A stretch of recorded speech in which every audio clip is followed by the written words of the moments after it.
This war represents a failure to listen. Release your anger. Only your hatred can destroy me. Something terrible has happened.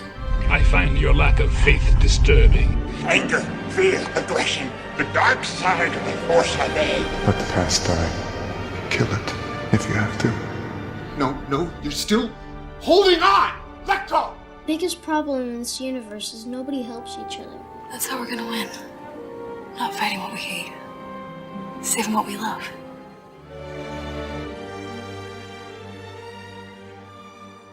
Hello, and welcome to Feeling the Force. I'm your host, Alex. And I am your other host, Sarah.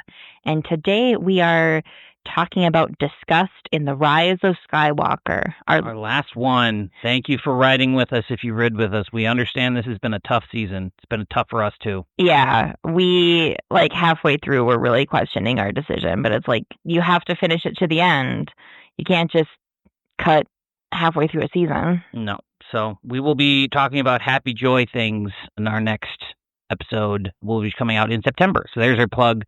So you can all listen to that. We will introduce joy into the fandom and that fun thing because it's going to be a lot better than this. Yeah, this has been a really rough season. Disgust is just so hard to see.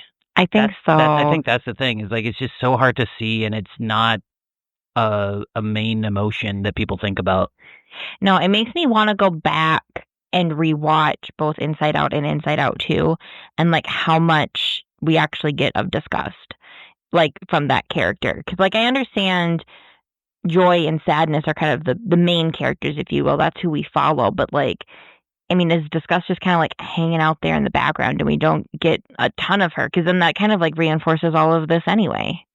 The thing is, I don't even think Inside Out did it justice, because there's a lot of, especially in Inside Out 1, the original, a lot of it has to do with embarrassment. And she's that look is disgusting and stuff of oh, we can't wear that, we'll be made fun of, that kind of stuff. And you're that's not that might not necessarily be disgust. So that's that. So yeah. Yeah. That's a fair point too. And then some of those roles are taken over in Inside Out 2 when you have the new emotions introduced. And I think disgust is minimized quite a bit in Inside Out 2. Inside Out 2, yeah. Well, that's a little tangent. Do you just want to dive right in, or do we want to share how things are going? Let's share how things are going. How are you doing this summer? It's been kind of a wash of a summer. Between the humidity, it's more so been the humidity that's increased the heat indexes, that's made it unbearable to be outside. And then we've been impacted by the Canadian wildfires. So it's between the two, I think we've had one nice weekend all summer where we could actually go outside and do something and not feel terrible about it. So again, I always look forward to fall. I love fall, and this year in particular. Awesome. Yeah, I guess the big thing for us is that we are, well, the big thing that I enjoyed and I'm excited about is that we bought the Stranger helmet from the Acolyte. Oh my gosh. It was it's amazing. It's I love so it. Pretty. So cool. It's so pretty, it's so cool. The more we learn about the Acolyte, the more I miss it and the more I want more of it.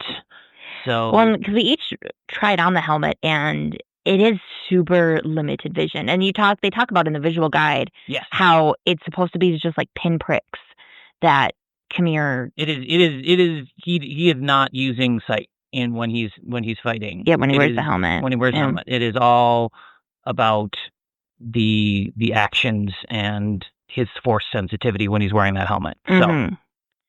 So that was really cool. And then we are also in the process of building a Death Star bar.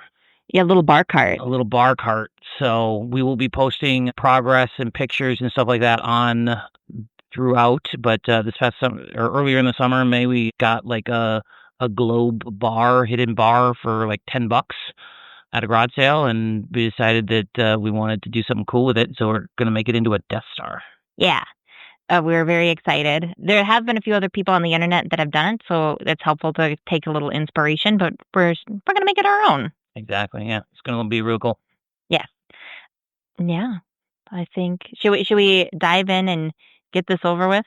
Sure. What is your first instance of disgust in The Rise of Skywalker. I have Palpatine's hands. Oh, at the very, very beginning? The very beginning where his hands are literally, you see bone and stuff like it's decaying. Like, I don't know if you necessarily saw disgust on Kylo Ren. Like, that's where I was like, I don't know, but I'm like, it is designed to be disgusting. Like that's why I brought it up. Like, I know we wanted to do like what we saw on characters, but I'm just like, this is absolutely designed to be like, he's a zombie. You're supposed to be disgusted with his hands. When we talked about that with Jabba the Hutt too, how yes, there were some instances where like Leia was disgusted with Jabba, but then there's just so many other things in and around Jabba's throne room that are meant to make us feel uncomfortable and disgusted. Correct. All right. Then I have Rey is disgusted with herself not connecting with the Jedi. She says, "Be with me. They're not with me." Ugh. Yeah, she rolls her eyes. Rolls her eyes and makes the ugh. Yeah.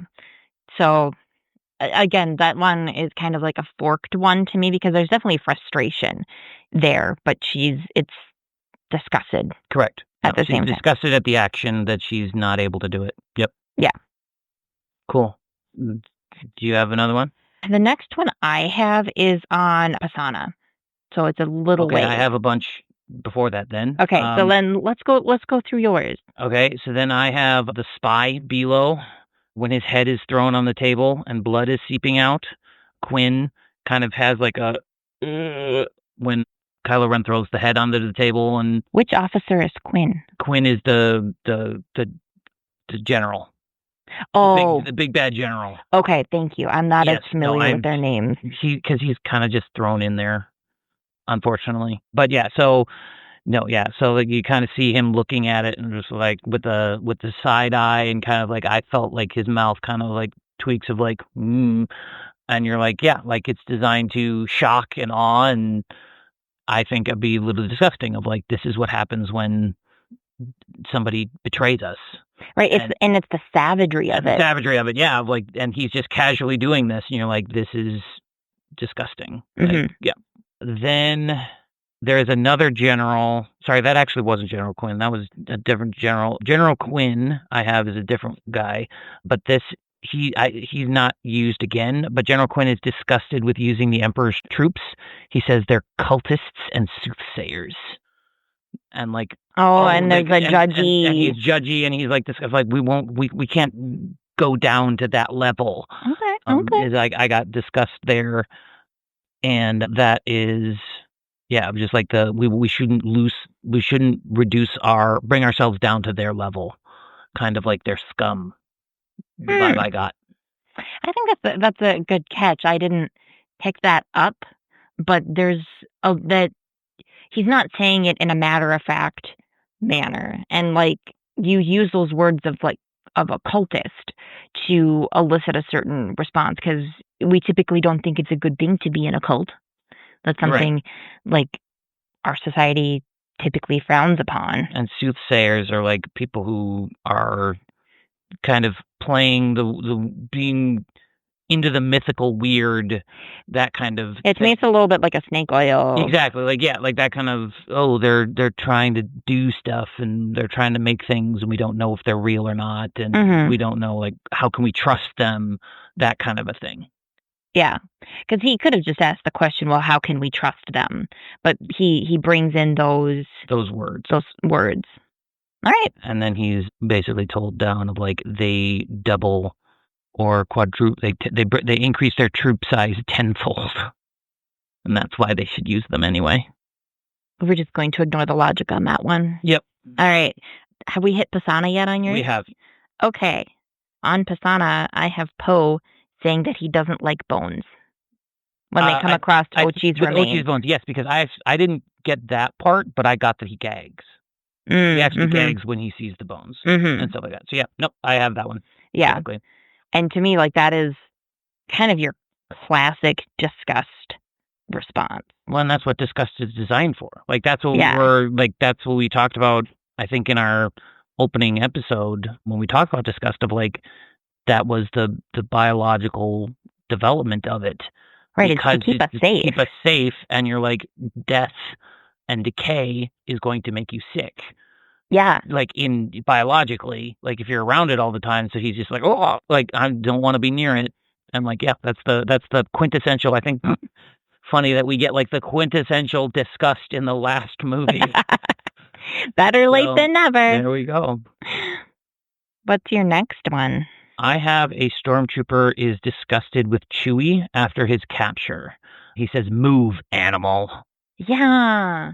Did you get that one? No, I didn't. But Oh. that's so mean. Yeah. No, he's like, yeah. We see it multiple times throughout the trilogy how people don't treat Chewbacca like a fully sentient being. Because Like especially in the Wookiees are Empire, lesser than. I mean, especially in the Empire and the First Order, they are. Like it's a xenophobic society. Yeah, Like, and that's it the thing. frustrates me. Yeah, no, it's terrible. Xenophobia and racism have no place anywhere. So like I do appreciate that it's here because they're the bad guys. Like so like you're definitely saying like First Order, you're the bad guys. This is not cool. Right. This is like it's to me. I'm like I'm okay if the bad guys are xenophobic or racist because you're like they're bad. We hate them.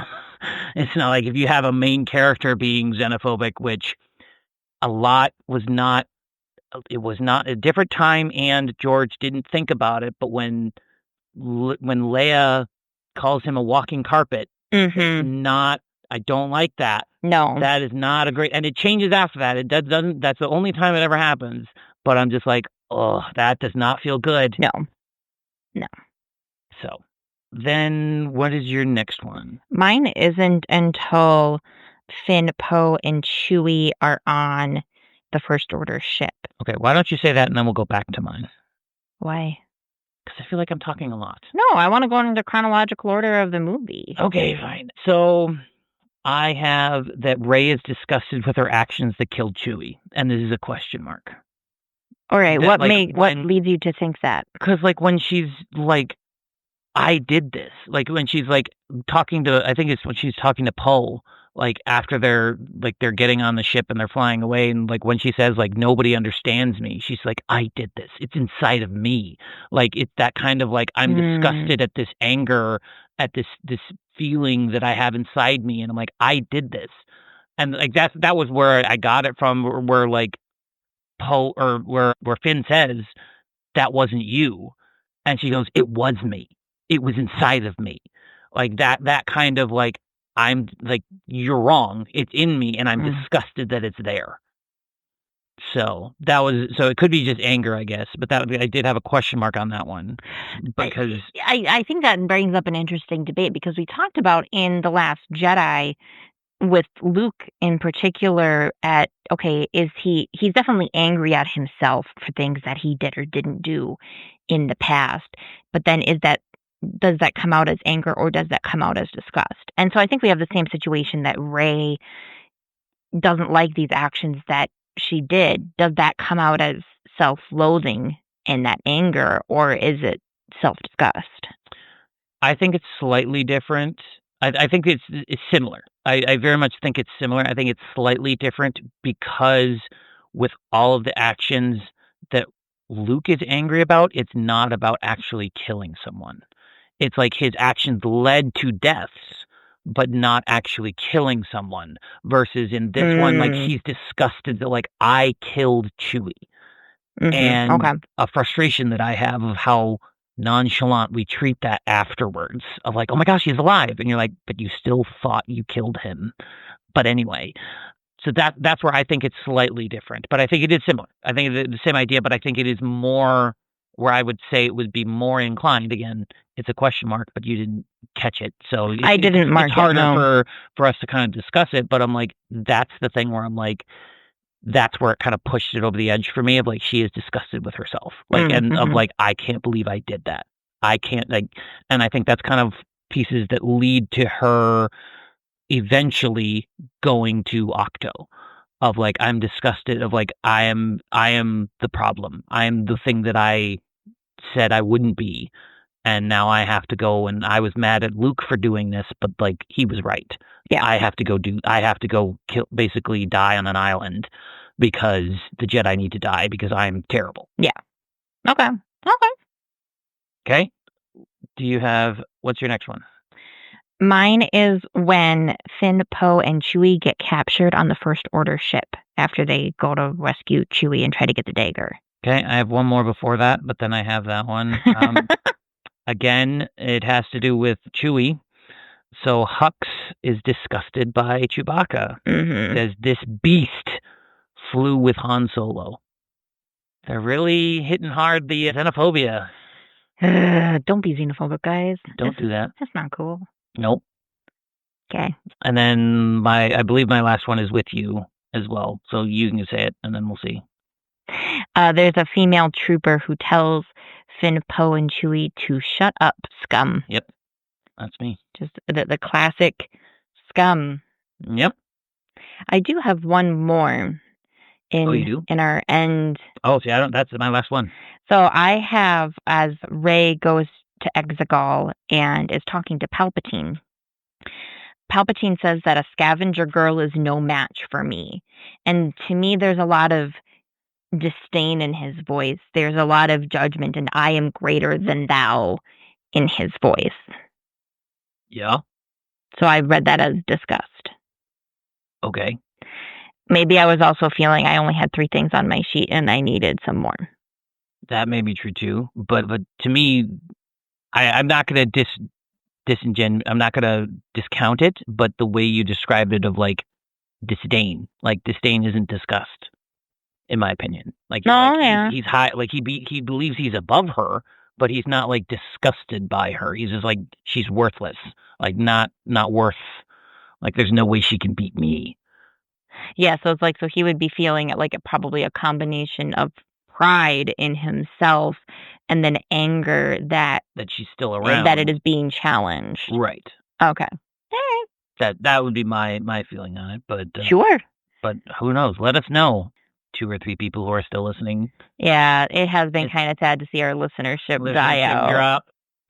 But yeah, it'll be a lot better next season. Thanks for putting up with us. Yes, if you're listening to this, you are a true fan. Yeah. But lessons learned. This is our first podcast, and we've learned a lot throughout the process of this, and that's what Star Wars teaches us, right? Is we have to learn lessons. Failure is our greatest the greatest teacher. So this was I wouldn't say it wasn't a failure of the season, but like it was just not as good. It didn't go the way that we were hoping it would. I mean, it was our last Jedi season, I guess, of it didn't go the way we thought. But it was, Last Jedi is amazing. I'm not saying that was a bad film. No, but that's the line that Luke says. This isn't going to go the way you think. But I mean, overall, like I will just say like a 1-sentence summary of this season, there wasn't a lot of disgust in the Star Wars saga. But to me, that makes a lot of sense because there's so much else happening and other emotional beats you need to hit. And we talked about how disgust is just so like biologically and survival based that it just doesn't really come up. Or if it does come up, that's the thing. Like we talk about survival based, but I'm like, if it does come up, it's probably usually hidden under other emotions. So like the iceberg of like the anger, as we talked about, like with, for instance, your thoughts on Palpatine of like maybe he is disgusted with her. But there's other things but like happening. to me, there's stronger emotions on the surface of that. Of like he's like, no way she can beat me. You know, like he seems pompous, like he seems angry and stuff like that. It's the iceberg, and it's the iceberg of emotions, and it's disgust is one of those pieces. I think we talked about at the beginning of the episode of like even in Inside Out, like it's kind of it's there because it's part of the core emotions, but it's kind of minimal. It kind of gets drowned out by the other emotions unless something is truly like going to hurt you disgusting wise. Yeah. Well, as Alex mentioned at the beginning of the podcast, reiterate here, in September, we will be releasing our introductory episode into joy and talking about how emotional theorists and psychologists who study emotion talk about it. And we might set up some predictions for this season, but then we'll be going through the Skywalker saga and look for joy because we all need a little bit of light in our lives. And we hope to create that. Yeah, because it's a rough time right now in the United States. We just want to let everybody know that we stand with trans people. We stand with anyone in the LGBTQ plus community. We stand with people of color. We stand with immigrants. Immigrants, any marginalized community. We stand with you.